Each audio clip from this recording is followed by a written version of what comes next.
It's not me getting up and getting self-motivated that will help me grow the most. It's me committing to something and putting that original money wire on the line. You sound like a thoroughbred entrepreneur. You sound like you're built for this kind of stuff. If you want to keep being pulled into the future you're called to as an entrepreneur, as an artist, as a designer, building a company, you got to keep making bigger and bigger bets. Is Gary's true value in his name brand, or is it in the kind of content that he's going to deliver to you? Are you kidding? I'm not here to talk to you about that. Not. Whatever. I mean, what are you going to do?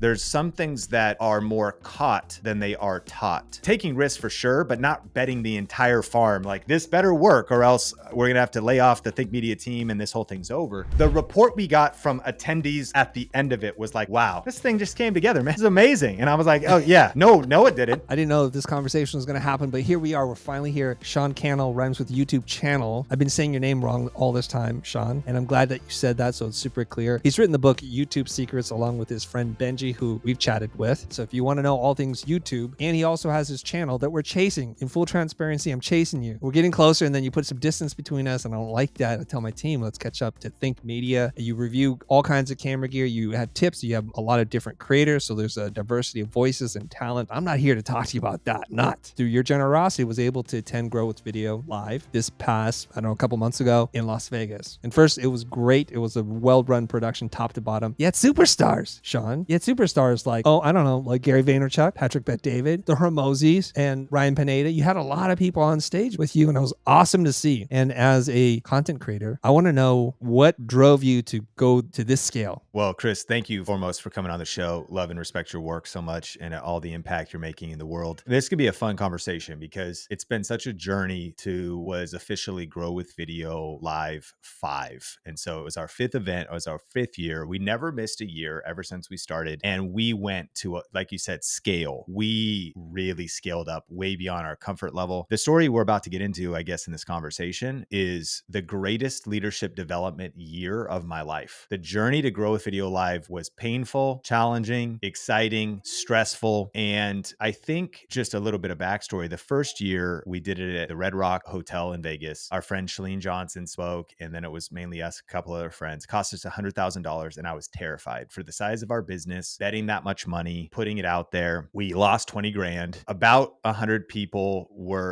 came, maybe 125 when I counted my mom and dad, and the people serving water in the room at the hotel. And that was on the peak sessions. It was like 62 on, other sessions. Then we didn't know if we wanted to do it again because events almost kill you. They're tiring, they're exhausting. They could be hard to pull off if it's different. But we did it the next year at another hotel. We got better at it. We were profitable the next year. We cut the budget and were able to increase attendance to about 250 in person. And then we were going to step up, but it was the pandemic year. So we then did 2020. It moved all virtual. And then we did virtual 2 in a row. And those 2 virtual years went very well. And they were also very profitable because now cost was much lower. And it was as we were landing the plane on 2021, we wanted to sell tickets during that event to 2022. And we wanted to make it, I don't know, you might be able to articulate this better. I think in like success or goal setting, there's like something about making a decision. Sometimes people say, and then the universe orients around that. Like once you just kind of jump off the cliff, things start falling into place. And leading to, we knew the event was coming up virtually in 2021. And then we knew we wanted to promote, we're back in person in 2022. And I thought to my mind, who would be essentially a celebrity guest speaker? Who would be somebody that would sort of push our event to another level? And who would also be that's most relevant for the brand and vision of our event? And a few people we joked around with because we thought, okay, media, we thought maybe we could get Nicolas Cage. He lives in Las Vegas and he might only be like 20 grand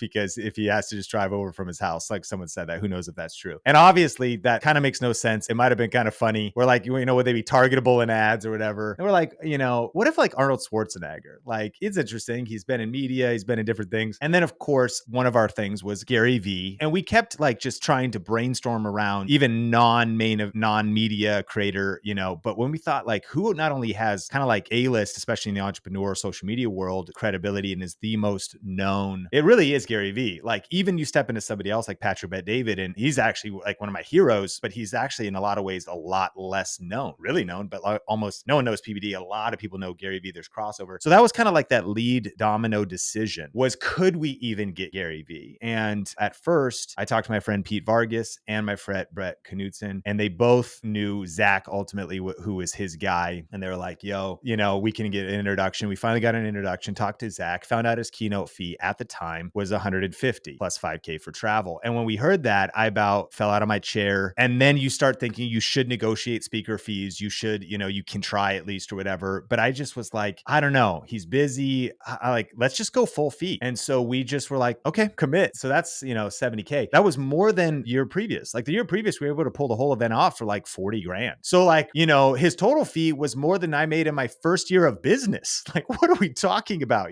When we really launched Think Media. And so we made that commitment. And what's so funny was even someone was like, dude, you overpaid, man. Like I've heard people have got him for less. And I asked if he could do a book buy because there was the 12 rules book or whatever, 12 and a half. And his guy was like, man, he doesn't need to do that anymore. He's Gary Vee now, dude. V friends. Like he just, it is what it is. Like, do you want him or not? So we got Gary Vee. Turns out his keynote fee went up immediately after our event too. So we ended up with like a 20, like a 30, 40, 50% discount because just supply and demand. He's more in demand, more busy. And so that started the journey to then what it turned into. So I'll let you, ask more questions, but like it was kind of the one thing we already knew about. Like we would of course be there and some of the other things we were going to do, but we locked in Gary coming to the M Hotel, which ended up kind of becoming a problem. Like that hotel, there's all kinds of stories. I mean, just capacity, rooms, restaurants, but it was just actually stepping out and making one decision that led to the domino effect of then needing to back up that bold decision with a lot of other moves. Because to frame that, the eventual cost was about $915,000 to run that event. So Gary Vee was the tip of the iceberg. Like, I mean, it just really started to add up from there. And we were profitable in ticket sales, which my friends in the industry let me know that that's incredibly rare, if almost never happens. And that also at that level to do $1 million in ticket sales and to actually be profitable in ticket sales without any kind of other offer apparently is a pretty radical feat. And so, yeah, talk about intense though, because these were dollar numbers. I'm a small town kid, college dropout. I thought back in the day, if I made six figures in a year, you could put a fork in me, like as I've been growing in entrepreneurship. So we're doing well as a business and we have been for a couple of years, but this event was terrifying. We just started making bold move after bold move. And just once that level of commitment is like, man, contract is signed, it's all in and we got to push this thing to the max. There's a lot to unpack there, but I want to highlight some of the mindset, the frame of mind that you were in when you made some of these decisions. Now, everybody can relate to the story. We sit around and what if we got all our dreams come true and we're granted our wish? What would we ask for? And you're like, well, you started going up around names and then you said Gary Vaynerchuk. And this is where most people stop. They stop the dream and like, oh, that was cool. That was a nice fantasy role play exercise, whatever is cool. But when you put into action, actually getting in touch with his people, finding out the fees, and then that commitment check of $75,000 just to get things going. Tell me what was going on in your mind, good and bad or otherwise. Am I going to really do this? Take me back there. What was going on in that moment before you knew everything was going to work out? A couple things. One was, as scary as this is, it's only going to go up from here because I actually have been following Gary around, meaning I've had friends a couple years earlier. My friend Keith had him come and that was Ask Gary V book. So he was able to do a book by Daryl Eves has had him at Vid Summit. And like there was, I think the mindset was you can always look backwards and be like, oh, I missed it. Because quote unquote, Gary or whoever, it was more affordable yesterday. Buying a house, missed it. It was more affordable yesterday. And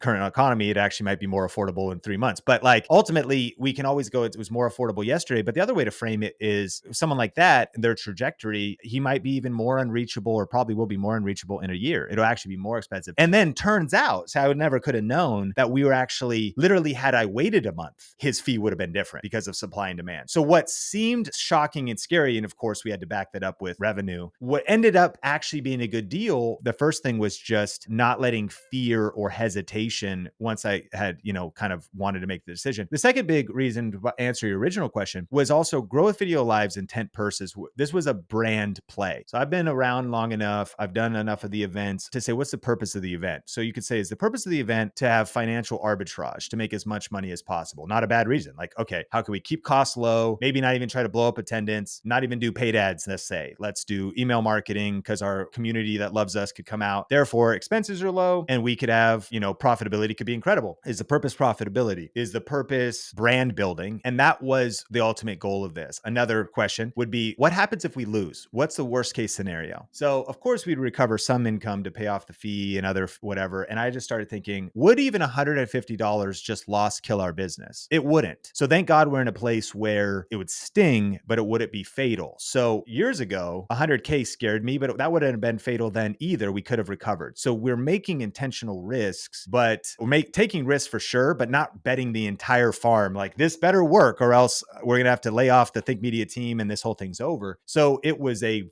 very scary move, but it was reasonable within adding up and doing the math. And so I was committed that if we ended up 50K negative, 100K negative, but the brand building and the exposure that came from it, would that be worth it? Yes. I think the other piece was not even the event itself that was valuable. What I learned once we made this lead domino decision, that even in just the promotion of the event, all of a sudden people started paying attention to Think Media and Sean Cannell a different way. Like, what? You're having Gary Vee? Like, what the heck's happening? Even to the point where a lot of people were more pumped about Alex, yet they still kind of saw Gary first. It was like, wait, they're both there? Wait a minute. PBD, Alex, and Gary are all at the same event? So it was this idea of, there was the pre-event branding. The actual event turned out great and people loved it. But now we have all the content on the back end. And so I started to realize, okay, that was the original intent and it completely paid. So now in hindsight, and of course, easy to say in hindsight, since we were not only profitable in ticket sales, not only did the whole thing work out, which is all astounding, but then I also in hindsight look at it more, I'd say, I would do it again, but I would encourage somebody else to count the cost, but I would do it again to say it wasn't because we made an offer, but it wasn't even just the ticket sales. At this point, I'm like, the ROI was already there. But now we have definitely the rest of the year, but probably the next 2 years of this content being going out in vertical. So it is one of my best investments I've ever made in my entire career. And that was what I set out wanting to do. Much more terrified, not seeing as clear as I see now at all. It went according to plan. It was like, Gary is an awareness brand play. And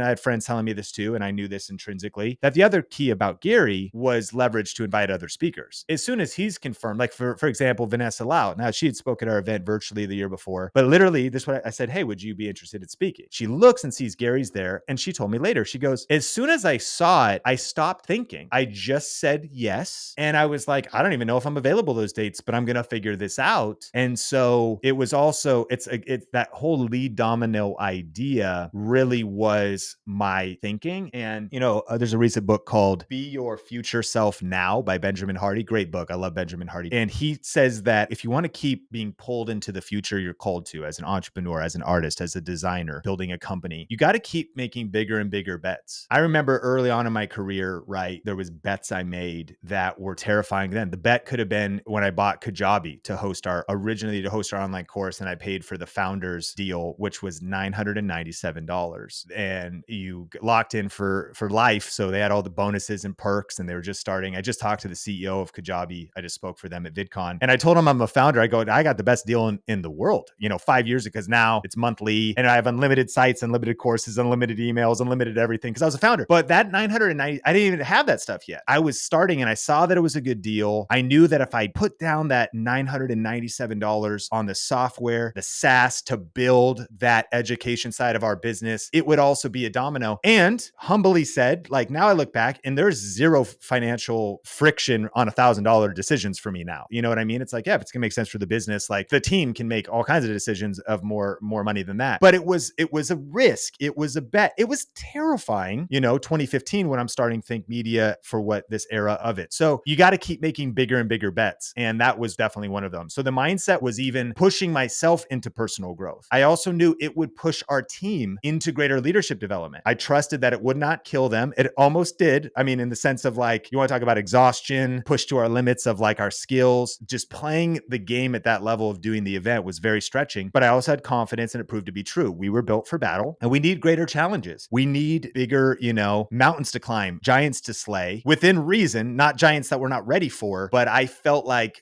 prayerfully that all the intersection of all those things, build the brand, stretch the team, make a bigger bet. If we lose, we will survive and we'll still be better for it, because sometimes you win, sometimes you learn. And that was my mindset. And then we leaned in once he said yes, and we then had to wire the money. So we knew we started the journey. Okay. What's interesting for me to hear you speak about all this stuff is that you sound like a thoroughbred entrepreneur. You sound like you're built for this kind of stuff. I'm curious, was there a coach, a mentor who helped to change your mindset about making small bets to making big bets, and you need to do this brand marketing play? Was there somebody in your corner kind of pushing you to do this, or helped you to unlock a certain part of your mind, or did you do this on your own? Definitely did not do it on my own. I think that no man is an island and we need other people. Your circle matters. Show me your friends, I'll show you your future. And my commitment to lifelong learning has been helpful. It's always been that. So it's been books, podcasts. But over the last few years, I have found that proximity to people at a higher level than you that challenge your thinking is incredibly helpful. And I'll give you one exact example that helped me with this, and then just a cluster of others. One, the cluster of others is I'm a part of a men's Zoom prayer group with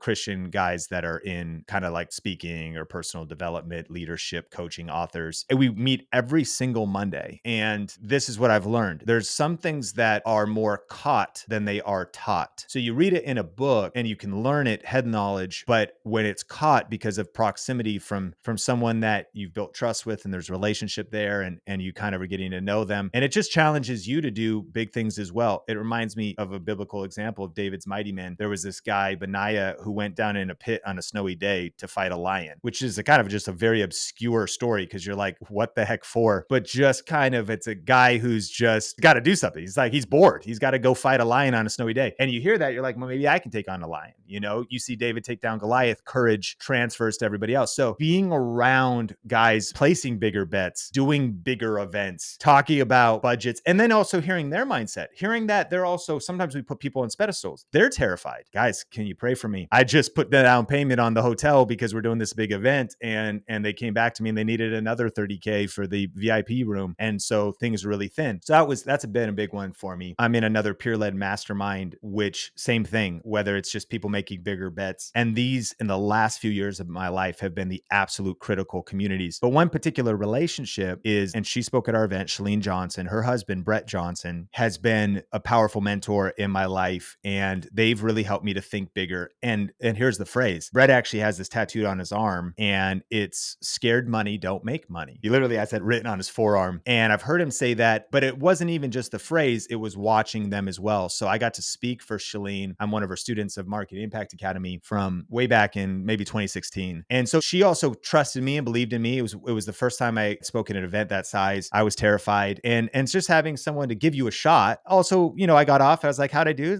She's like, all right.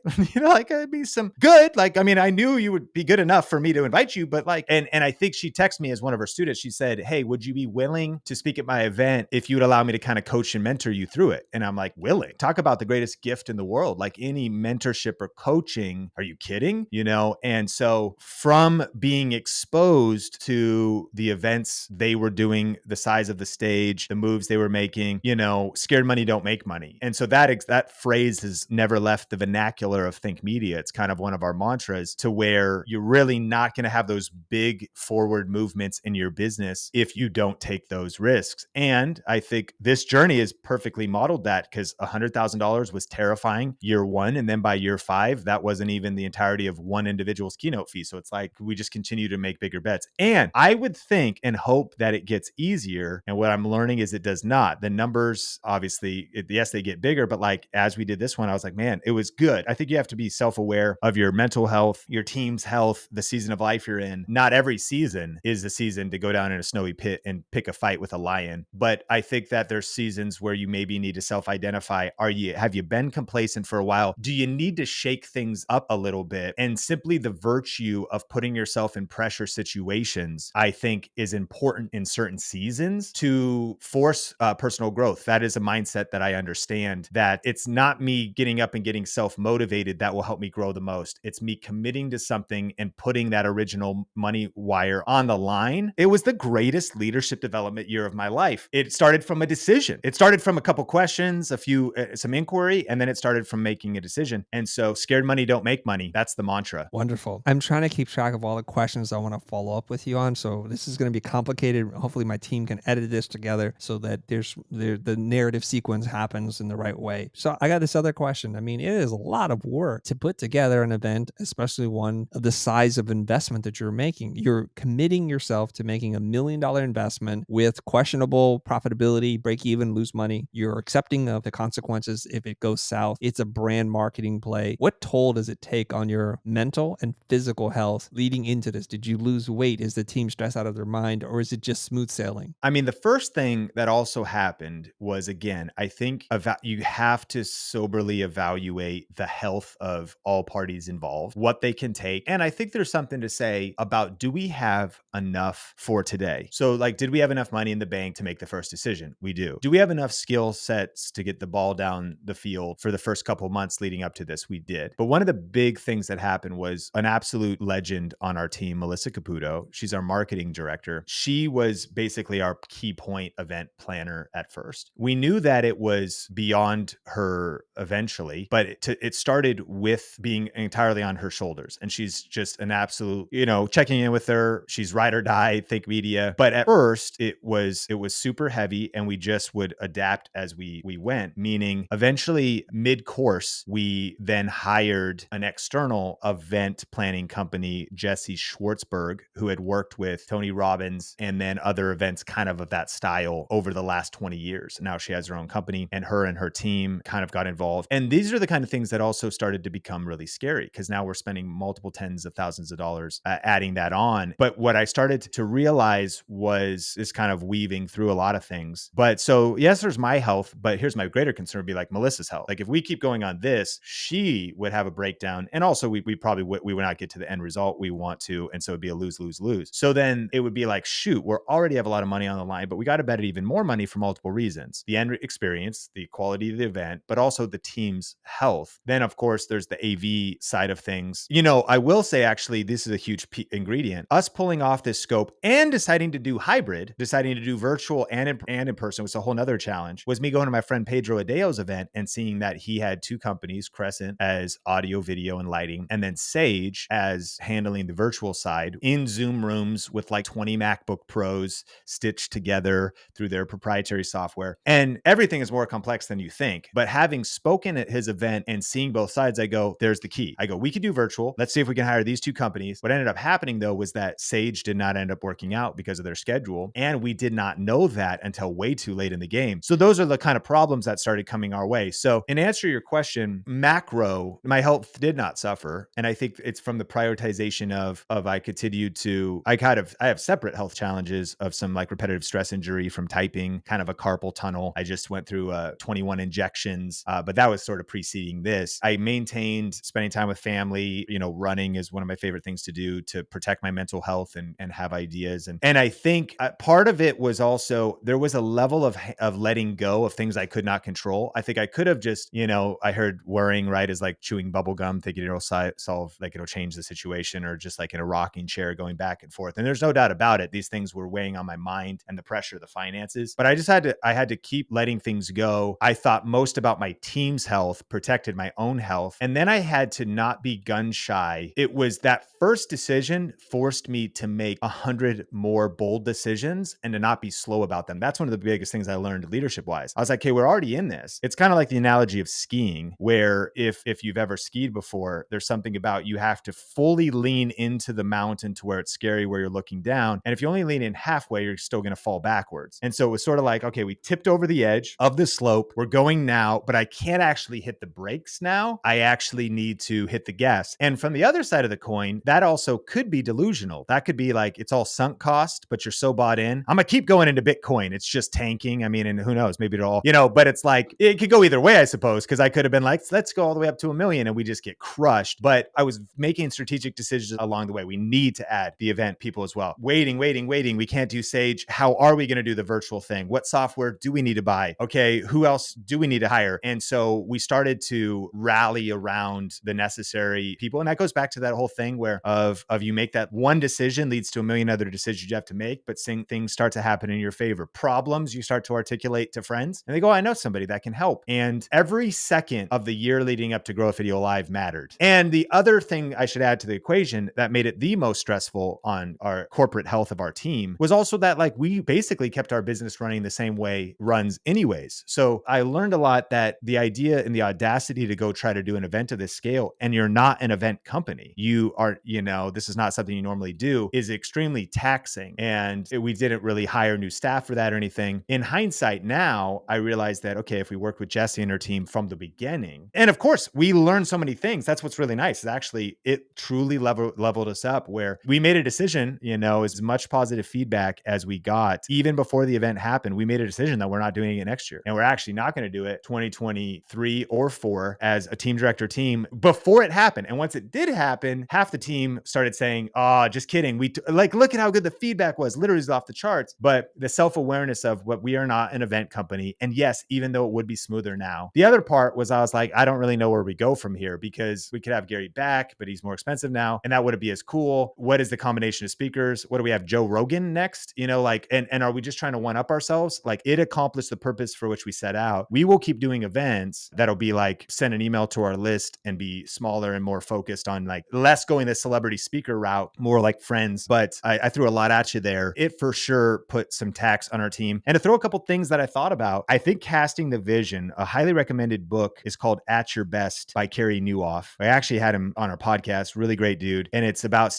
working your green zone, your red zone, your yellow zone. And one thing though, about if you're in a season that's an unsustainable pace, the key is a finish line. So I think one of the things we said for our team was we were like, there is a finish line. This is too much. Like it's too heavy. We couldn't carry this for life, but we can carry this leading up to this event. We're going to be thoughtful. If you need something, we'll purchase it. If you need a break, like we'll figure this out. If you need help, we'll staff around that temporarily contractor. And there is a finish line though. And another decision we made, which was not simply based on this, but for our team in general, we just got back a month ago. We took our entire team, kids, wives, spouses, everything to Disneyland. And that was also on the calendar. So we're being thoughtful. We know there's the side of this that is very heavy, that could really, what good is it if we get to the event and we're bitter, mean, mad? Like we got to pace ourselves. We got to focus on this. But how do we also invest in our team, show our team that we value them when we're absolutely pushing them to the limits, guard our own health? And then the final thing I'd say though is, again, I don't look back with any regrets, but my friend Pedro says it this way. Yeah, events cause a lot of brain damage. And he's like, you got to count the cost of the brain damage. And it's like, it's a good way of putting it. Like it's just the mental pressure, stress. There's only so much running and like ashwagandha,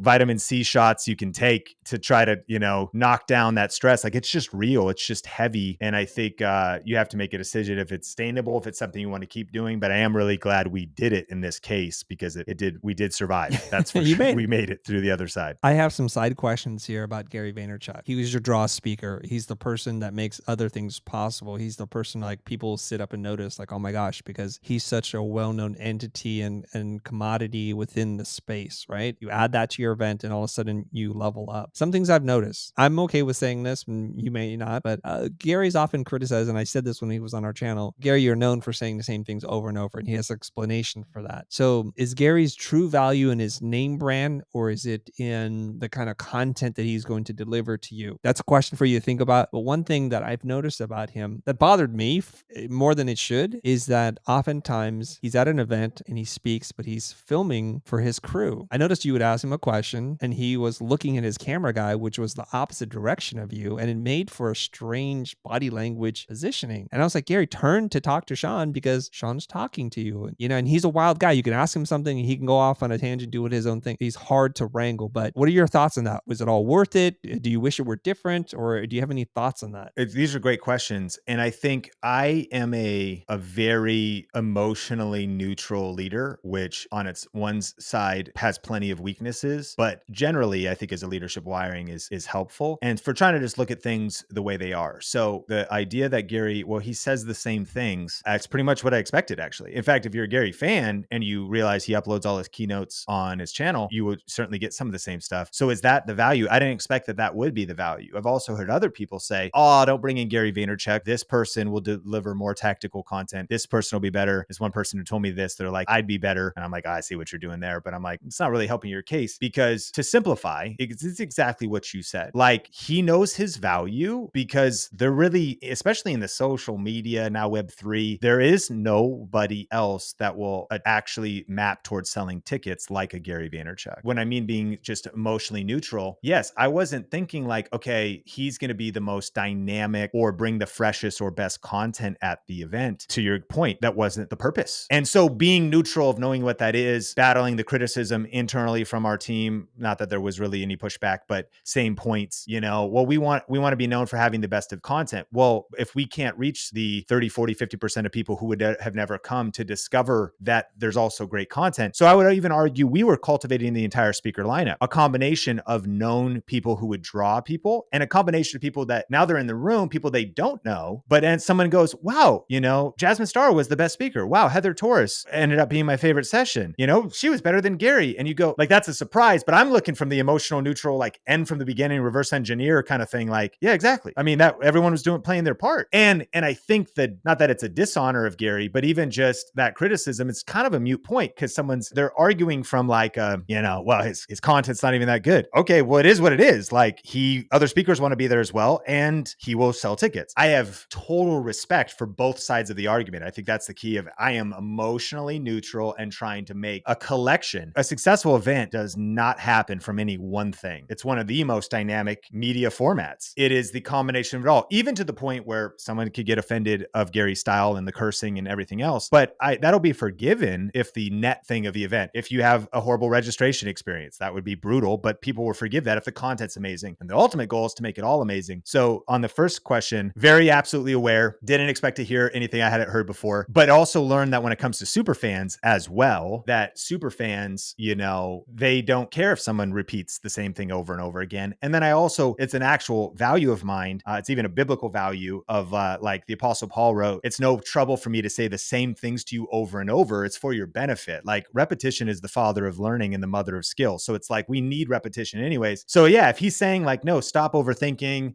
be authentic, post on TikTok. I literally have heard that a lot, but I am overthinking and I'm not posting on TikTok. Well, then you're obviously not doing it yet. So even though you could say, oh, Gary says the same thing, why don't you go do it? And so that would be number one. Number two, at the end of the day too, I think that it was kind of funny hanging out with Gary, because it's kind of a full circle moment. My wife almost died in 2009. She's in the hospital for 6 days. And this is such a transformational moment of my life. Naturally, scary. We'd already been married a couple of years. What's going to happen? Also, we were crushed because of the Big Short. We had 2 homes, a rental property, and the house we're living in that we rented to another family to be able to afford the mortgage. That family moved out. The rental home tenants lost their job. Foreclosure, short sale, that's falling apart. I'm working part-time at a church. Some senior leaders stole some money. That thing crumbles. That's falling apart. And then my wife's health's under attack. And we're in this craziest, hardest season of our life. And I'm trying to now think about, what are we going to do? And how am I going to provide for my family? And I had already started a YouTube channel for my church in 2007. It's now 2009 when this is happening. And I started a freelance business called Clear Vision Media, doing videography for small businesses and building some websites for small businesses. And so I had these skills, kind of saw what was happening early on YouTube, and was thinking about, where do we go from here? How do we pay medical bills? How do I take care of my wife? Where do we go next? And during those 6 days in the hospital, I walked across the street to Barnes and Noble and bought a copy of Gary's book, Crush. I had no idea who he was, heard about it in Success Magazine on the CD. So I bought a copy of the book and I read it while I was in the hospital. What's so funny is, similar to how Gary's known today, I don't remember leaving the book with any tactics, but I left the book with the fire lit that I need to crush it. Now's the time to cash in on your passion. He did mention affiliate marketing and some things, and that's how I originally was able to kind of get to financial freedom, take care of my family, was as a tech YouTuber, talking about cameras, doing camera tutorials, lens tutorials, lighting, doing Amazon affiliate marketing and YouTube ads. So Gary has this profound impact in my life. What's interesting is, over the years, there's been a couple opportunities to go to New York. Benji, co-author of our book, YouTube Secrets, he had a chance, because Judy and him had worked with Gary, to go to New York and be in an interview with him. He's like, do you want to go? And I honestly said no, and we hired our friend John, because I was like, that'd be kind of cool, but you're going to be in there for like 30 minutes. That's a 7-hour flight. Like, I was like, no, man, I'll edit the footage, like Dropbox me the footage that night. And so there was like that chance. There was like another chance. There was a couple times where, like, this is kind of what it was. Like, I didn't want to like fangirl. I just kind of had a piece over the last decade that there, and by the way, this also goes to also the original bet. Like, it's worth bringing up, that I am a fan of Gary in his strengths and his weaknesses, and just grateful that a lot of where I am today has been influenced by that spark. I'm not a saint. Like I understood the value and I was trying to monetize as well, but it was also like paying a full fee from a place of honor, like of like, this is just finally a chance to have a substantial, moment, if you will. And all these things over all the years where I haven't tried to like force it or like rush in. I remember one time we were standing outside of Vid Summit and literally he pulled up, and Caleb, who was his videographer at the time, kind of a second D-Rock. Like I've just never tried to be like calling a favor or anything or any of that. I've just tried to kind of have a more distant approach and, or just honoring it at a distance, knowing that there will be a time. And this was one of those times. This is a long answer to your second question. And so I also realized this is interesting because what they have to, he's so busy, they are very optimizing with this time. So it's not like you can have Gary come to your event and he's also going to be hanging out in the lobby for 2 days and whatever else. We essentially learned that we just have 2 hours. In fact, like whatever we wanted to do, dude, you got 2 hours. And I'm sure that this is changing and constantly changing, but it's like, do you want to interview him? Is he speaking? Does he have, is he meet and greet with anybody? How long is that? Whatever. And so all that to say was I had thought through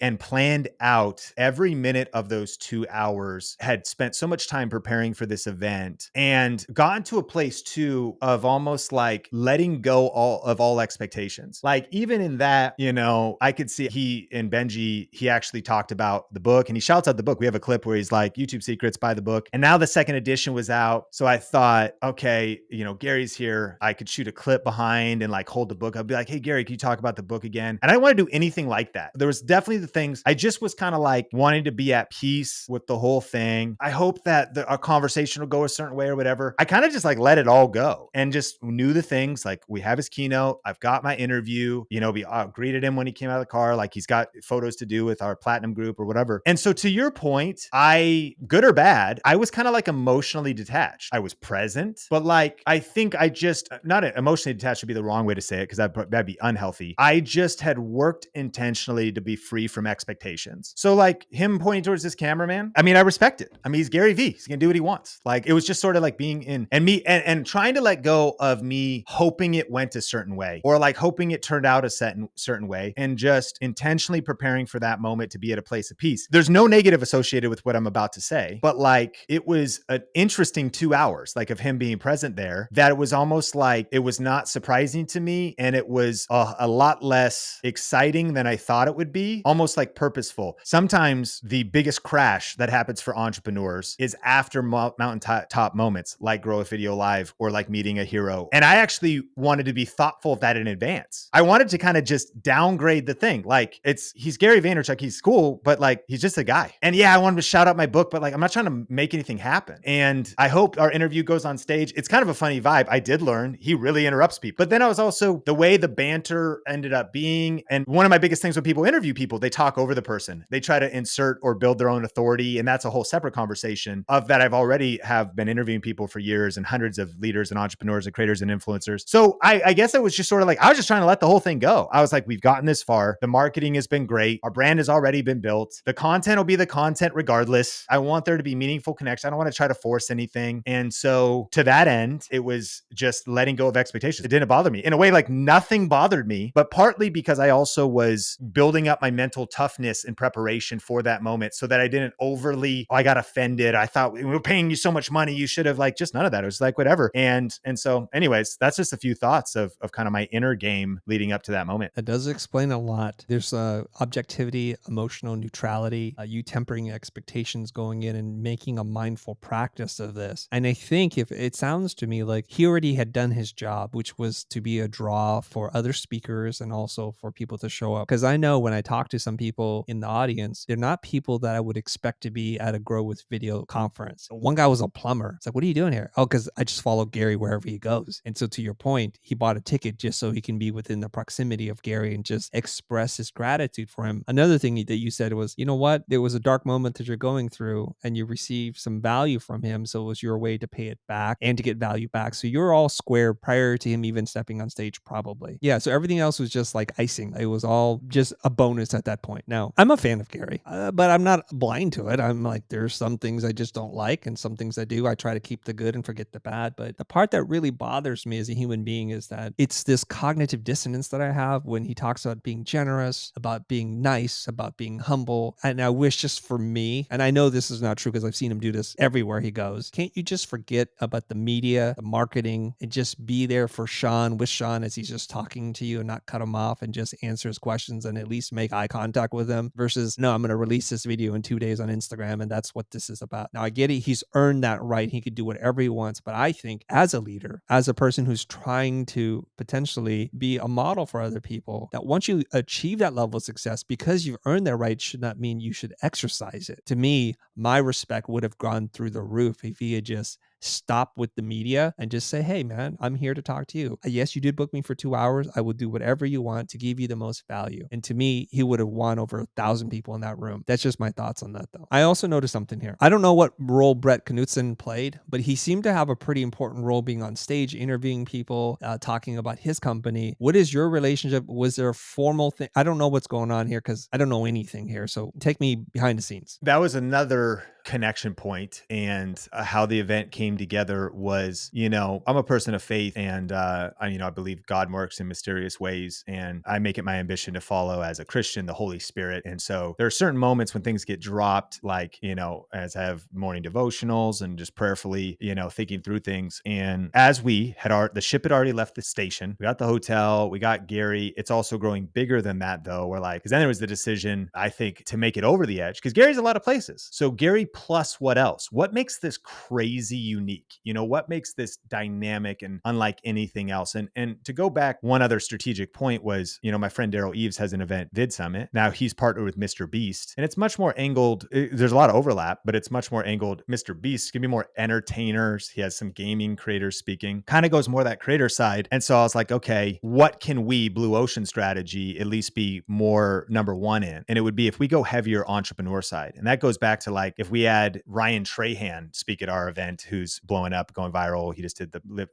delivering a penny to Mr. Beast for 30 days. Every video was getting 3 to 4 to 5, 7 million. All that to say though, he's still a much younger entertainer type of creator. So that's what came back to Gary Vee. So our vision was we wanted to be basically kind of the number one video marketing event for entrepreneurs and small business owners. And so early on, a month or two in, I heard clearly in prayer, like, you need a partner, like you need someone else to help. And Brett wasn't like a partner in the sense of any kind of like 50-50 or anything like that, but you need other and it turned out we needed multiple people. That's kind of what I started to learn, is you're trying to take down bigger goals. Like, huge secret that many seasoned business owners understand and that I'm learning is that you need to start rallying up. You're just realizing, one could put 1,000 to flight, but 2, 10,000. Like, let's get other people with different skill sets. So I don't remember, maybe Brett initiated the convo or I did. And there was just this idea, and the way what it ended up being was they just became the main sponsor of our third day, called our Platinum Day. And so, but helped in a lot of other layers. And the big one would be also, Brett is very connected, and Monopolize works with a lot of high-end clients or guys like Jay Shetty and other,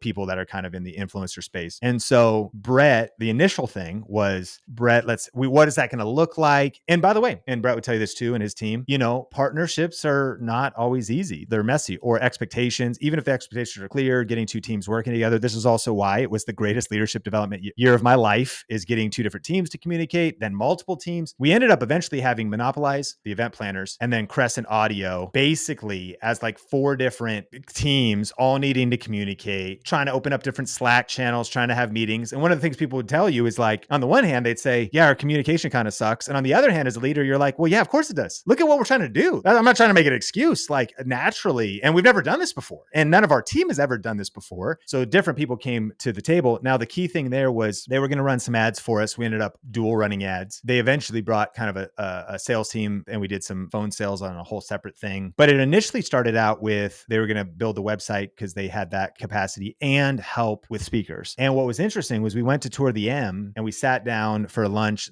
My thought as a leader was, let's get our teams together relationally as well on a tight timeline. Like, there's a lot of challenges here. We need to work together. We need to get to a place where we at least kind of liked each other, but also like it needs to be all business, but like relationships matter too. Like, and we don't have a lot of time for that, but let's get a lunch together. So we got some of Monopolize together, some of Think Media. We're going to tour the M, walk around, look at the, facilities. We're sitting down at lunch and I'm like, Brett, who'd be like really rad to have? I go, Alex Hermosi would just be like a game changer. Cause I just noticed his YouTube channel is blowing up. $100 million offer. We bought it for like half our team. And I go, obviously anyone who knows him, like his stuff's stuff's just fire. It's a whole nother level. You want to talk about tactical, like real scale principles. And then Layla too, like her channel's fire. He goes, you know, he lives in Vegas now. I go, what? He goes, yeah, like we work with him and we're friends. Like I'm sure he'd be down to come like and speak at the event. I go, please. And then I started thinking like, what, Alex and Gary? And then I started, we were bouncing around other names. And then I said PBD. And again, of course we could have reached out, but like he introduced us to PBD. And though, as far as the big guys, Alex, Gary, and PBD, as you mentioned, was insane. And then Alex and Layla doing a 90-minute fireside chat on the business day, just crazy. So all that to say was that's really where Brett came into play. We had a friendship too, where we had known each other. We go to the same church in Vegas, and we had known each other for like year and a half, 2 years. So there was a level of, and even that like was hard for our team. These lessons I learned because like I knew him for 2 years, but like who the heck, you know, like some people are just meeting him. And so you're trying to like introduce, you know, people and what are the things. And so I constantly was aware of my leadership being questioned, not in like a dissenting way, but, and then just realizing like I needed to push forward. I actually learned from Patrick Bet-David, the 50-50 law of leadership. Whereas if 100% of people like you, you're not a good leader because you're obviously not really pushing. You're very diplomatic. If 100% of people hate you, you're a jerk. So you're also a bad leader because, you know, you're just not leading well. But if you're really pushing, not everyone's always going to understand. Some people will see the vision, some won't, but you got to lead. And I really learned it, even with people. And again, it was never weird vibes or like there was an ultimate lack of trust, but there was just so many communication channels trying to get people up to speed, trying to share the heart, trying to realize that like, why are we even doing, you know, and all that. So that was kind of nature. So it ended up being, you know, awesome. The whole thing, you talk about an entrepreneur, you know,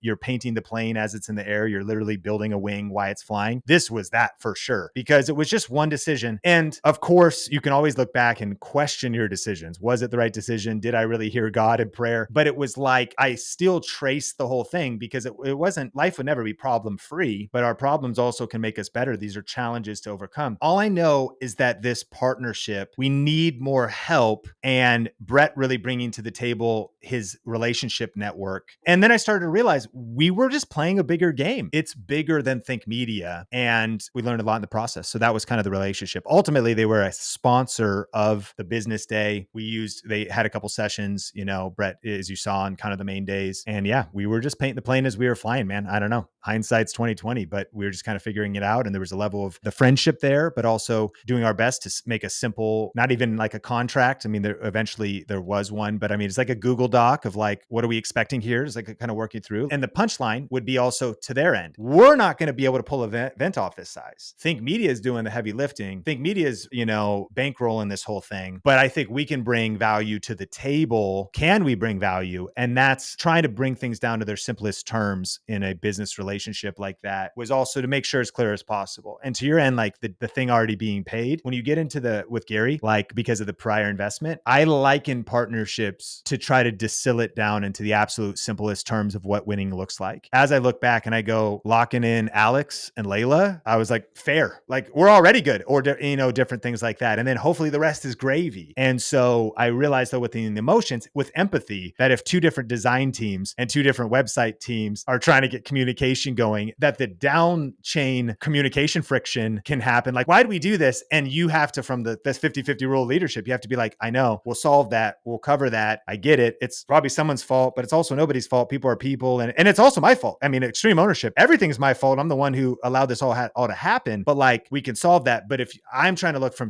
a sober, as simple as possible view of lenses, that like, do you understand the heat of having Alex and Gary now and Pat? And we had some of because our business day was very expensive, $5,000 ticket. We had guys like friction free. One guy from Australia, he missed the first day of the whole conference. He goes, I saw that you had Gary, and then I saw Alex and Pat, and I was like, I'm buying a ticket. I didn't even know if I could get a flight from Australia. And he goes, and just being at the second day of the event and then being at the third day event, I got 10 times my value. So learning that even also making some of those bigger bets and having, you know, these influential players carries a lot of weight to it. And so, you know, hoping that it'd be a win-win. And Brett, they had an offer on that third day. They were, and throughout the event, but they really shared it the third day. So they were pumped too. And, you know, and he would tell you the same. It was not a smooth sailing. Nothing is, especially at this scale. And I think one analogy for that would be, if you're going to play a bigger game, a leadership author and kind of acquaintance, I know Sam Chand does a lot of stuff in the church world. He has a book about the pain of leadership. And he said the next level of leadership, where you will stop in your leadership development is your threshold of pain. Like ultimately, you're at level of how much pain do you want to endure? So part of even tackling this, it's almost like that's like bringing 4 different families together for a family reunion. You know, it's going to be an issue. You know that like Uncle Frank is going to get drunk and he's going to be, and then he's going to start talking about politics with like Aunt Sarah. And that's just the nature of bringing people together, but you got to do it to take down huge goals. And so anyways, it's just some of the lessons I learned was like, yeah, it was a year of probably our greatest pain, but thank God for also, I mean, at the end of it all, we all look back together. That's kind of cool too. I don't think if I climb to the top of the mountain and we're just financially successful, we could define that as success. Because if we at least broke even or were profitable on the event, but relationships were destroyed, animosity was created, which is maybe sometimes unavoidable. Here's it's cool to report is I think we're all better for it. We're all closer to it, closer together after it. Lifelong relationships and friendships, future collaborations will happen. Introductions happened. That I think would be the greater measurement of success. And through all of that friction that happens in the messy middle, we just got kind of better for it. And I think and I would attribute that to going back to that initial moment of a prayer and hearing you need a partner, and then having at least enough context and relationships. I wouldn't have jumped into something like that with Brett had I not had like years of some history, which is not a guarantee that it would be successful, right? Because plenty of partnerships could go, but it's like there was a thoughtful measurement of each step we took. I was calculated in making a move like that, even though it wasn't a 50-50. It was definitely a high level collaboration in their part that they were playing in the event. I think I got it, but let me just recap. That was a lot to process there. So the most fundamental level, Brett sponsored some part of it. So he paid to be a part of this thing. And I think he had... And then not paid. So that other sponsors would pay. He would sponsor and not have to pay because he was bringing value to the table. Like the Hermosis. Yes. And introductions. Build the website, run some ads, and then mainly the introductions and his network and level of consulting. And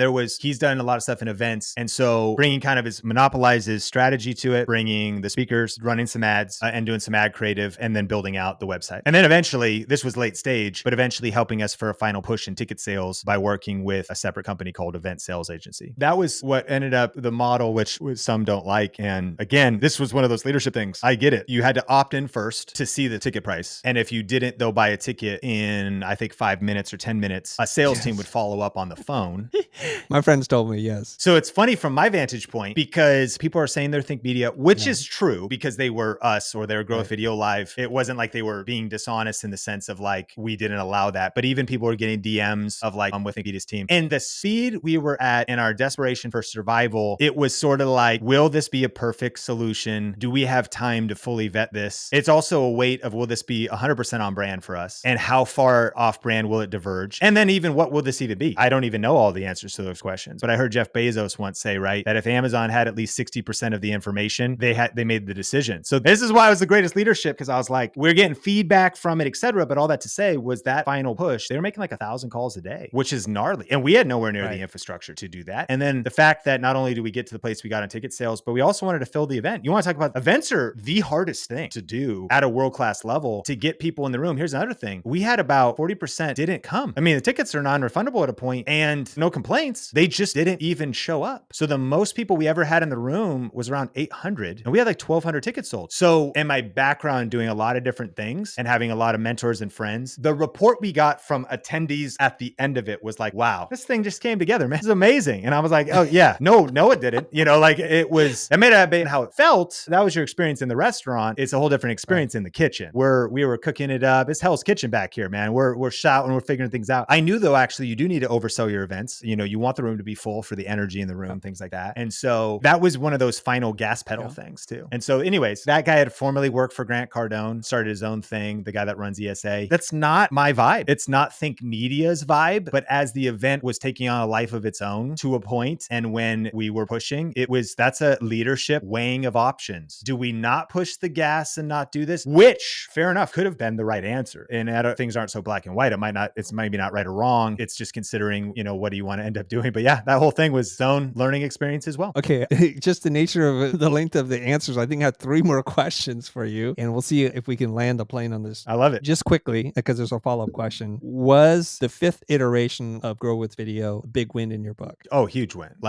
Once it was all said and done, it was an absolute win. And I think by every metric, I think Monopolize would say that, Event Sales sales agency would say that. Crescent Audio would say that. Jesse would say that. In fact, Jesse, who's been in event industry, the event planner, she said this about our attendees. She said, in 20 years in the industry, I have never met a better group of people, which speaks to maybe who we attract or who the speakers attract. So she said, this is one of the best events I've been a part of, and the vibe and the energy. She was like, people were kind and respectful. So like things like that were a win. You always get a few complaints, but they were very minimal. I mean, extremely minimal. Most people's report was, this is the best event I've ever attended. The content turned out great. So we got the content out of the other side. Personally, even I was doing so much logistics and fighting other battles in our business and life back in Growth Video Live 1. So I was doing my slides and my sessions the night before the event started. Even just the runway by having enough team members. So I still had plenty of pressure, but I went into it as rested as I could ask to be. And net, it really turned out smooth. Team loved it. Again, challenging, pushed some of us to the physical limits because events are like morning to night. You know what I mean? Like it's like 6 to 12, like every day for depending on who you are on the team. So all that to say is like, yeah, it's historic. We have all of our marketing for it, especially the speaker's face, but I want to turn it into a movie poster. It is like a defining moment in my life, career, and for our team. And for all the scars, I think I speak for our entire team and I spoke for the other teams. Coming out of the other side, we look back with gratitude, humility, appreciation, saying it's a win, and then financially saying, and we made it, we were positive, and then some. We were positive on ticket sales, and we then made our own offer. And I mean, it's all relative, but I've heard others that do crazy with it. We'd never really done an offer like that. So that went well, and we learned from that. But financially, it was a win, and brand building wise, it was a win, and relationship building was a win. And I think from the other speakers, the speakers' feedback, there could be a part two of this pod, it could be the 10-part series. It's helped me being in the church world, but I really value something I don't see much anywhere else called,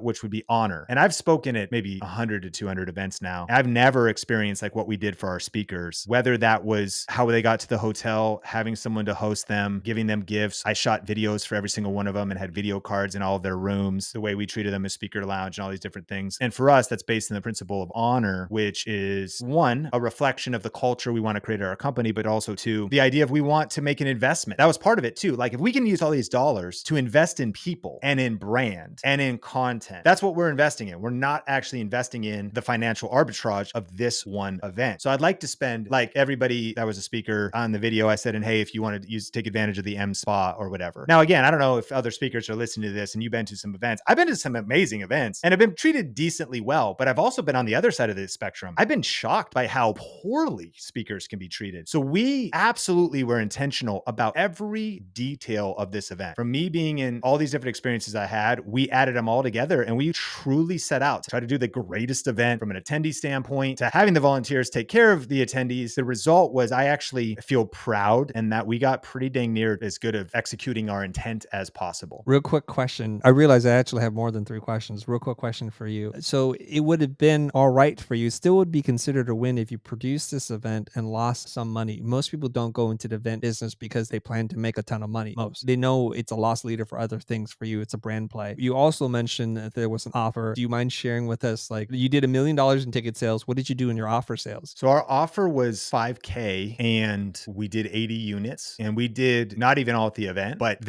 this is part 6 of the 10-part mini course we should create. Like it also forced us, this was part of the growing pains. It forced us to like rethink our whole business and customer journey because one, we didn't want to do an offer because if it wasn't right and if we didn't have anything that's higher ticket than like 1,000 in our business. We also though, and part of that, not knowing we would have been profitable on ticket sales was also part of a not putting our company in a vulnerable spot by using that offer to fill in the gaps like that. Like worst case scenario, maybe we break even with that, or worst case scenarios, maybe we are 100K negative with that. But we also weren't just going to force something for the sake of that. We were measuring our own energy, our team's bandwidth, measuring brands. Do we start a new brand? Do we offer, like there was so many different things. And through lots of plan succeed, through like a multitude of wise counsel, through a lot of processing, we actually found the iteration of, I believe, and I did not want to do something reactionary though, just to solve one problem in the event. So there's a lot of pressure when trying to plan an event to also like architect where I think our company should go, but we found a synergy of that. So when we launched what was called the Growth Video Live Bootcamp, it's now something we'll just do quarterly, which was our first time of doing coaching and accountability, like time with Heather, time with me, 6 weeks, cohort kind of environment. And we really eventually dialed that in. So it even had to do with reworking things. We're sunsetting our other membership program. It became a domino that affected all these other dominoes that in the power of focus and essentialism was arguably not even the right time to try to even think about that stuff, but it was all converging. And so we ended up coming together with that. So what is 100 units on that's $500,000 And so that ended up being,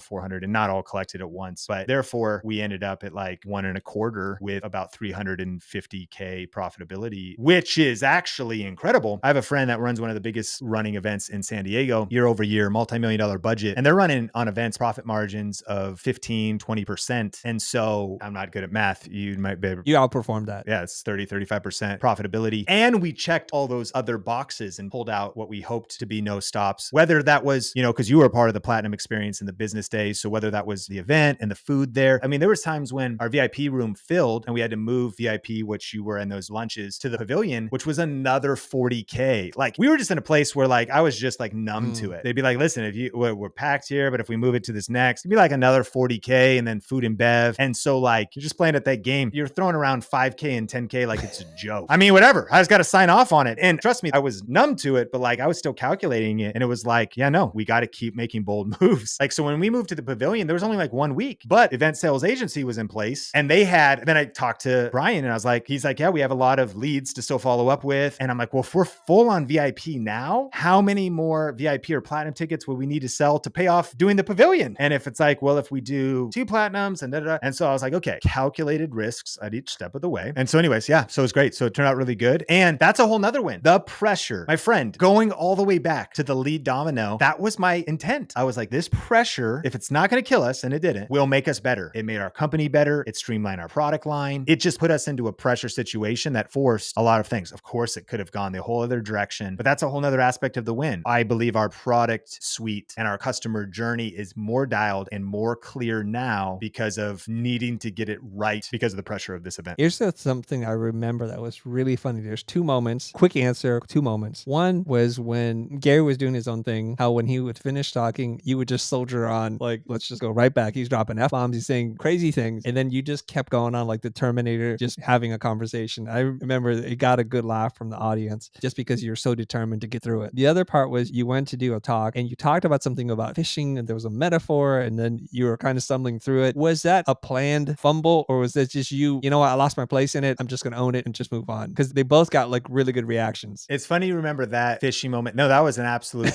blunder because that was my most underdeveloped talk. Like in terms of showing up prepared, I also felt the stakes were higher. Lots of, people that didn't know us, if you will, cold traffic or whatever that came to the event from other people. So I wanted my talks to be good. I felt like my first one went really well. In hindsight, I felt like the second one was all right as well. But like, as I was preparing, part of it was I had notes in the PowerPoint. So on the confidence monitor, I had notes in the PowerPoint and I kind of knew where I wanted to go with those. But it's for the listeners, it's like, I was trying to use the example of getting attention online. In fishing, you have different lures for different fish. So your creative, your thumbnails, your title, your things should be thoughtfully intentional, and different lures attract different fish. But really, if I had more time, I could have watched 2 hours of YouTube videos and actually absorbed. I have like zero fishing knowledge. And so I tried to tie it into a story, which was true. My stepdad, Phil, had taken me fishing a couple times and I learned some stuff there. And so arguably it was a strong analogy. It was just very underdeveloped. And eventually I hit a point in preparation for Grow with Video Live where that was not my main battle to fight. And once I found myself in stage, it was part of my deck, but like I had zero rehearsal. I kind of like lost my place and felt like I was floundering and absolutely sinking. And so I was like, whatever, you get the point. So I'm glad it went over well, but literally, and I'm a pretty smooth speaker. And normally, like there may be like kind of a zero blunder, at least maybe I know about the blunder, but like that was one I literally just like dead end. And I was like, okay, you know what, forget it, whatever, right. Kind of move on, and definitely was disrupted from my cadence. And so you were dropping jokes and doing your thing that my friend Mo and I'm like, no, I think Sean lost his place, but he just owned it. And it's very lovable that you did. And then Mo turns to me, no, that was scripted. He did it on purpose just to win the audience over. But either way, the impact, whatever, it worked. It really worked. I could tell. The Gary thing, I was going to say the Gary thing, it was kind of a weird vibe. I mean, all I needed to do was the question I asked him. But what was also funny was it's the way my mind works. I am asking a question also out of curiosity. I'm asking questions based on the audience, questions based on what I think will also be good on social media later or whatever. I'm thinking about questions that are relevant. And because of it's the desire to close the loop. So it's funny, as you said, you're right. There was times where I'd ask a question and then he would just rant and not let me ask it again. And there was like 6 deviations Right. he would do, and I would just keep coming back, You're the right? Or whatever. Terminator. It's because I didn't know where else to go. I was like, okay, yeah, but the question is still, but Gary, like the loop is not closed. So I am going to persistently fight and to close the loop. Not that he did, and actually, You yeah, didn't he never answer it. answered it. So I was like, all right, that's so funny. And so, yeah, no, I mean, I love hearing your observation from viewing it from that vantage point. It was a very interesting interview. And I think what I learned there though was just letting the margin happen and letting things kind of breathe and ultimately letting Gary be Gary. One of the big frustrating points there was me giving the ground rules for the Q&A and wanting to get to as much Q&A as possible. And as you might remember, I was like, okay, like don't pitch your thing, don't tell your life story, pre-write your question, be very concise. And then that guy gets up there, it's like 7 minutes. It's literally like life story. It's literally an unclear, and then like not even a question. Cause some people just once they get to the mic, they're like, I want to tell Gary my story. All that to say, I mean, I'm in my own mind too. Mainly I'm just sad for other people. I go, all I know is this is eating up time. I go on and because I had given up expectation, it wasn't that I was like, whatever. I mean, what are you going to do? And then I'm deeply trying to weigh, do I interrupt him? Is it my place? Now, I was trying to be a good leader of the whole conversation by giving ground rules. He's breaking them. I'm sure the audience has empathy for that. I avoid confrontation. I like being diplomatic. I don't want to be passive though and be so I you know and the amount of things going on in my mind of like just constant moments where I feel like the ship is sinking. This is the Titanic. I'm lost on this illustration. We're going down. Is there hope? Is there any recovery? You know, and trying to just like smile and push through. But like in your mind, the building's on fire. And man, it's an emotional roller coaster up there sometimes. The thing about Q&A is it's tricky because people do not listen to the rules, and it was broken from the jump. The first guy goes up, does a testimonial, and just doesn't even ask a question, and then it sets the tone. So the next person's like, fine, they got away with it. I'm going to get away with it. It's tough because you don't want to be rude and you're trying to be respectful, and you feel the heat from the audience like, oh, you know what's going on, and you do what you got to do. I personally, because I'm more confrontational, I'm like, stop. What's your question? Let's go. You know, nope, you're selling. Stop. We're done. Next person. I should have I had would you do up it there for you because I just let I'm that the guy go executioner. on and on. Yeah. Okay. Yeah. I would love to be able to drop in a little bit of the funny clip somewhere into this podcast so that people can hear. Because I think you have to release this the way that you would ask a question. Gary would do his thing. You try, but Gary, he would do his thing, and you, but Gary, and we were just all watching this, feeling your pain. Like, what do you do with a person who has his own mind, but you're still trying to get it back on the tracks, if you will? But the train left a long time ago. You're so good at like, let me try this one more time. You just didn't give up. And it's very admirable. And it's very, this is kind of a weird term, but it's kind of very endearing. It really is. Like, look at Sean. He's going to just keep trying. And then eventually, okay, time is up. We're not going to get that answer. I think my mentality was also from my experience on stages and events and speaking elsewhere is to keep your cool, keep smiling, and just keep pushing through. Because what I have seen is on the other side, I've seen speakers lose it. Like their slides aren't working. And I've been in these situations like AV teams letting them down or something on their own. You messed your own deck up and you lose it in the middle. And just also remembering or also, resting B face. What do you look like when you're not asking the question? I mean, I really take, or when you're not talking, even what is your expression on panels? A lot of times people, especially I know in your industry as well, like they might go to like an industry event and they're typically not panel people. They have no clue. So it's like when they're not being asked a question, they're just like looking off because why would they know? And it's not something, but on the opposite side of it. And so all that to say was part of that was like me in my mind being like, you know what? Like, here's my job. Keep it cool. Like, don't what I'm necessarily thinking, don't show it on my face because it's not gonna be helpful. If I look annoyed or if I get mad or if I look frustrated or if I lose my cool. And so that was at least the vantage point. I was trying to get in that Zen place, like that generally realizing that, especially at the event, once we had so much team around me and people we'd hired and so on and so forth, my number one job as the leader of really the whole thing is actually just to protect my heart, like above all else, to guard my heart, guard my mindset, and just stay in an emotionally empowered, spiritually strong place, even when it's just the train is off the rails, right? And I think great leadership is to keep your calm. And I've watched people like lose it, or they lose it because he never knew what to expect from the other person. Because there's so many curveballs. You get into a territory of like, okay, where even are we? I have no idea where we are. And then just trying to navigate back. All right, let's keep it going. Let's stay on track here, smiling, and not let's stay on track here from a frustrated, like, oh man, man, So anyways, that's kind of where I was coming from. Let's reflect back on this big gamble that what we've been talking about for the last hour and a half. I would like to ask you this question. Of all the different things that you did to drive ticket sales and to try to sell out the event, what was the number one biggest driver in your opinion or based on the data? Well, there's a couple things we did, I think, very strategic. I don't know which one was the biggest. I should mathematically as the leader, but I think there's just like 5 strategic moves maybe. The first one was pre-sell the year before at a really low ticket rate, and I think we did 250 ticket sales. Now, this also speaks to maybe how many people show up, because I've heard if you sell under 497, and even at that price point, people go, yeah, I mean, it's not even worth it to get on a plane now. Life has changed, my kids or whatever. And we also had VIP, and these are like $200 tickets a year ahead of time. And then VIP meant you got lunches, and we sold like 75 of those, which was created that initial momentum. The second thing we did was challenges. As a separate note, we did challenges that had 3 ticket levels. Normally we do a challenge, we sell our online YouTube course. And what we did was you could get our YouTube course and a virtual ticket at no extra charge for like $1,000. But the 3 offer levels during these 2 challenges we did 6 months out and 3 months out, at a $1,500 level, you could get a GA ticket. And at a 2K level, you get the course, some other bonuses, and you also get a VIP ticket. I would argue those were the biggest move. You want the juicy marketing nugget. I knew that most people burn up way too much money marketing events. Ad spend's going through the roof. It's what pushes it not into profitability. So instead of wanting to do the majority of our ad spend on marketing the event,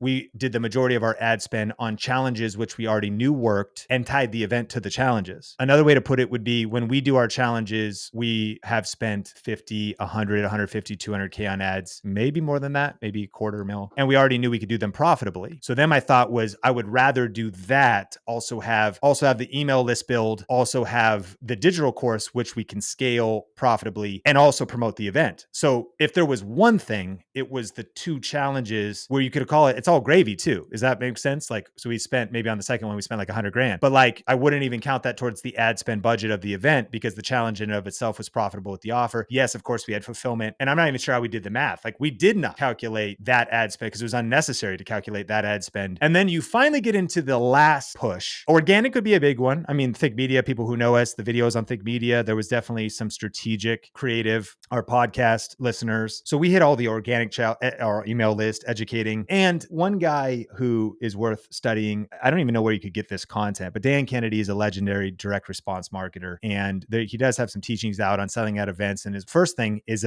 selling out an event, or getting butts in seats, as he would say, is 100 times harder than you think it is. Take whatever marketing efforts you think you should do and literally 100x them. We were not passive about this. Integration in podcast, organic YouTube content, reels, TikToks, and I also think overcoming the idea of, are people going to be upset if we talk about it too much, if we post about it too much, and letting that mindset go. If that offends you, then great. This is where we part paths, because this is a no fail thing. We got to push for this, and we need to do 100 times more activities than we think we need to do. And then the final push would be like the actual ad spend on ticket sales, which was like maybe 50 grand, it was low. So like the ad spend to the challenges was even more, but was done profitably. So I think that would be a huge, for any listeners where it's relevant, that's a big unlock, was market something that in and of itself is effective and have your event on the back end, rather than try to go like cold traffic ads just to the event. I think it could be too hard. Of course, it depends on so many factors of how good your creative is, how good your event is, how good your speakers are, how good your ad buyer is, how good a lot of things, how good follow-up or retargeting, so many distinctions. Another way to put it is like, literally we did it all. There's a verse in Ecclesiastes that says,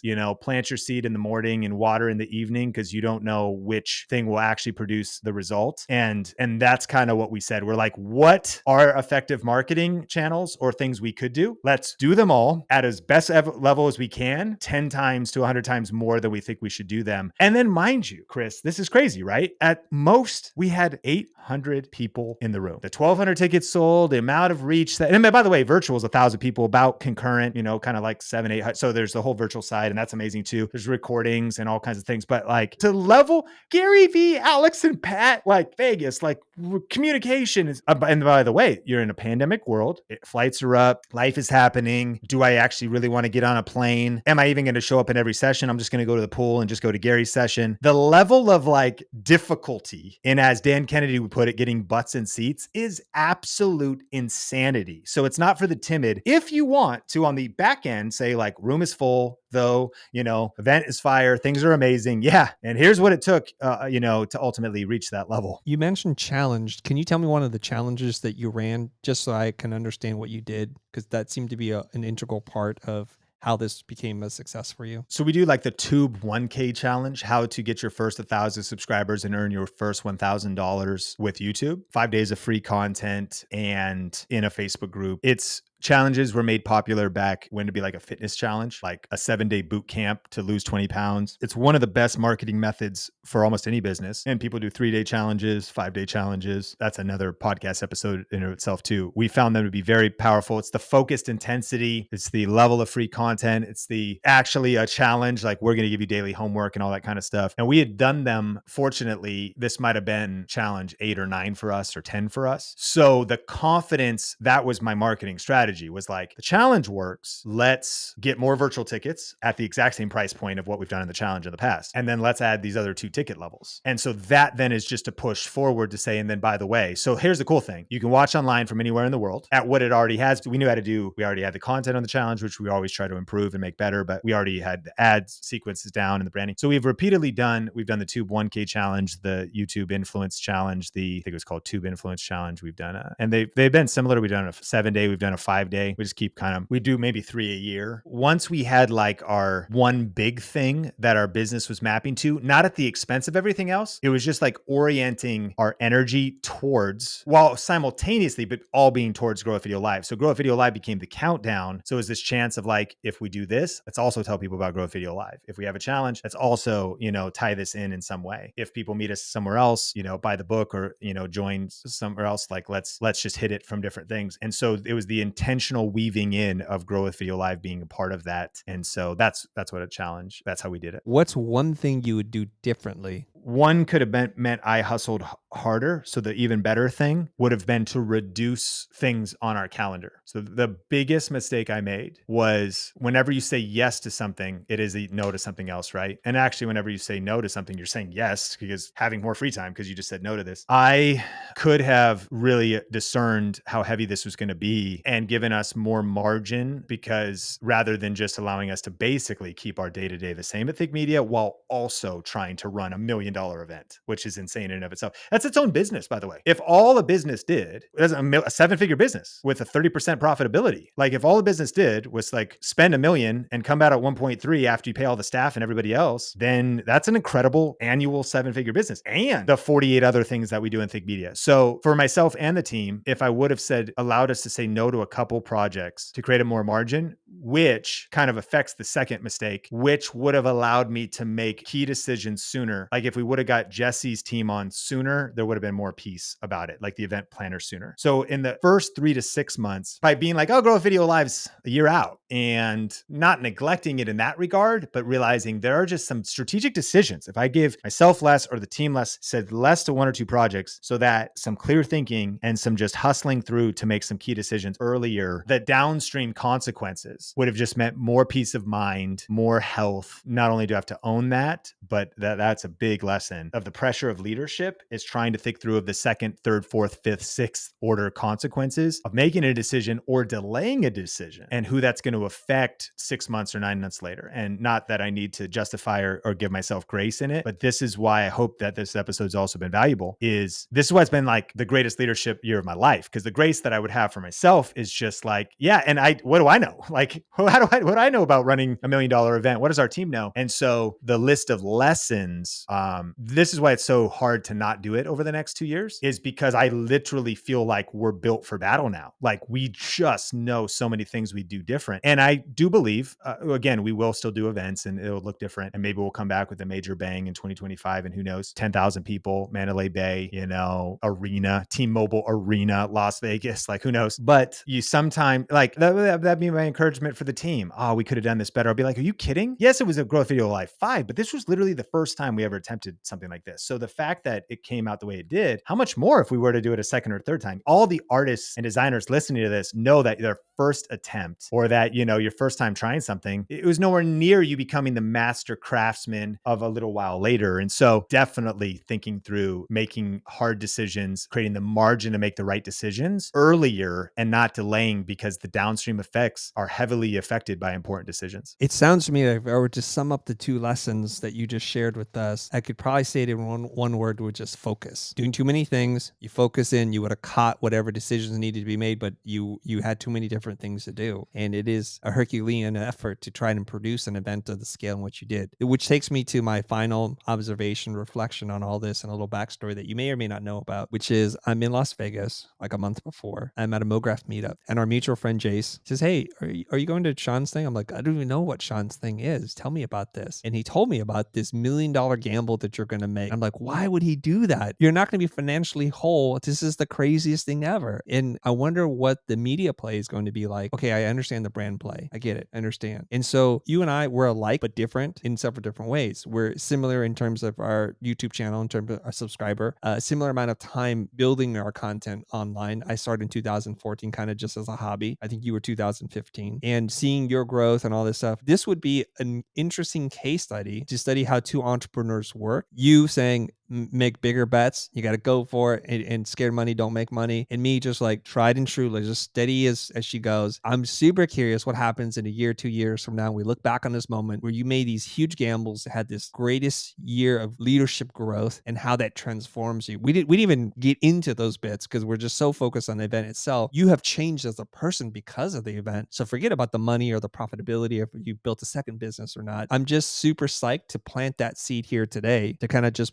mark it in time, that a year, 2 years from now, we'll look back in this moment like, oh, Sean made some big moves. He's balling now. And here we are. We didn't make those moves, and we took a different strategy. So I'm just super excited. I'm happy for you. You're a man of faith. You're a family person. You've overcome adversity, and you're a person who, as you described, like college dropout, and you did your thing. And here you are kind of in your groove, in your moment, doing the work that's important, that's meaningful, that's impactful to you. And it's evidenced by the community, which is coalesced around you, because I've never seen a more enthusiastic, generous audience. They literally did a standing ovation for almost every speaker before they even walked up on stage. That is nuts to me. And so that observation by Jesse was spot on. I've never seen an audience like that. I've seen generous audience before, but not quite like that. They're 100% there, I think, to support you, and they wanted to see you do well. So congratulations to you, Sean. Thank you so much. I really appreciate your kind words. And man, it's been super fun talking about this. And I appreciate the detail of your questions. And